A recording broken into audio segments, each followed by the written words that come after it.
everybody, welcome to my channel. Today I am going to be reviewing a V-part wig from Megalook hair. This wig is 22 inches and I'm just going to go ahead and show you guys everything that came in the packaging. And just so you're aware, I do have all of the links in the description box below if you'd like to purchase this wig or just check out Megalook. So let's just get right into it. It's a V-part wig, so V-part wigs are made so that you don't have to have leave out. So I am going to try this wig on for you guys with and without leave out. I do prefer leave out. I just think it looks a little bit better and I don't mind having my hair out. But I'm just gonna let you guys see both. But all in all, I would say that this wig was pretty secure. It has that band, as you guys just saw, and the clips here, the clips that kind of snap down on your hair for a better hold. So I definitely like that. And with everything, this hair, I didn't get any shedding, anything like that. I didn't do anything to this hair either, and it took a curl very well. I loved how this hair curled. So I would definitely recommend that you guys go ahead and check out Megalook. And yeah, the rest of this video is pretty self-explanatory. I'm just gonna go through on trying this wig out here right now. I'm trying it out without any leave out, as you can see, and then later on down the video you'll see it with leave out. But thank you guys so much for watching. I'm gonna head out now and I'll see you in the next one. Worldwide. I'm not a player, I just fuck a lot.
I'm not a player, I just fuck a lot. Still got what you're looking for. Terror squads win worldwide.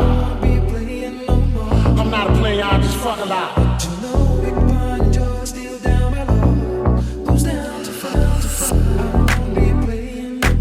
I'm not a player, I just fuck a lot. Still got what you're looking for. Terror squads win worldwide. I'm not a player, I just fuck a lot.